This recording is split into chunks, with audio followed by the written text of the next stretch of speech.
Chez BMW, on vous parle beaucoup de 3 cylindres, de voitures électriques et de downsizing, mais aujourd'hui rien de tout ça, on vous présente la M2, 6 cylindres, 370 chevaux, propulsion, il va y avoir du sport.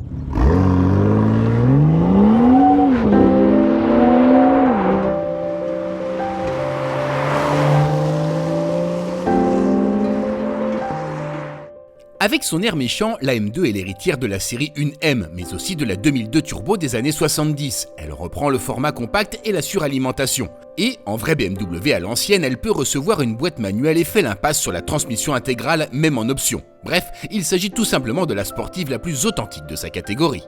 À l'extérieur, c'est le grand méchant look. Remarquez cette prise d'air très proéminente, les jantes de 19 pouces, l'aile très galbée, mais ici rien n'est gratuit. Par exemple, en dessous, vous retrouvez les trains roulants de la M3 et de la M4. Rappelez, impressionnante, la M2 ne fait pas dans la discrétion, mais elle n'oublie pas d'être pratique. Le coffre de 390 litres est logeable et la voiture passe sur les ralentisseurs sans abîmer ses boucliers.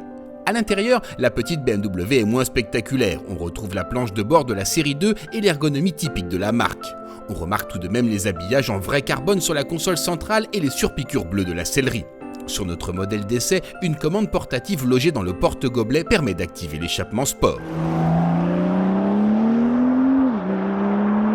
D'ailleurs, le bruit, parlons-en. La M2 sait donner de la voix, même si les envolées lyriques des M3, E36 et E46 ne sont pas de retour. Ici, le son est plus grave, mais aussi plus spectaculaire.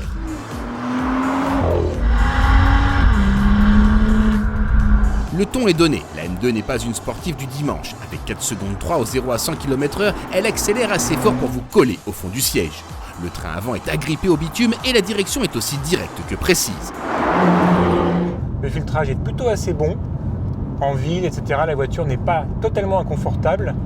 Mais quand le rythme s'élève et qu'on passe sur des routes un peu bosselées, l'amortissement est figé, la voiture rebondit et ça nuit à l'efficacité générale.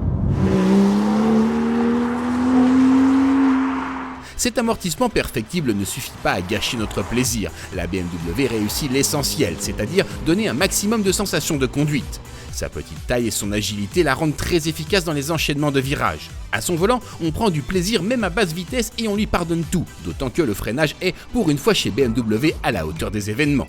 Un bon point aussi au chapitre consommation. Malgré ses performances, la M2 peut rester aux alentours de 10 litres au 100 en conduite coulée. C'est tant mieux car le réservoir ne contient que 52 litres d'essence. Cette machine à sensation n'est pas donnée. À 61 750 €, elle est nettement plus chère que les Mercedes classe A AMG et Audi RS3. Et si vous franchissez le pas, armez-vous de patience. La production de la M2 étant limitée, il vous faudra attendre plus d'1 an avant d'en prendre livraison.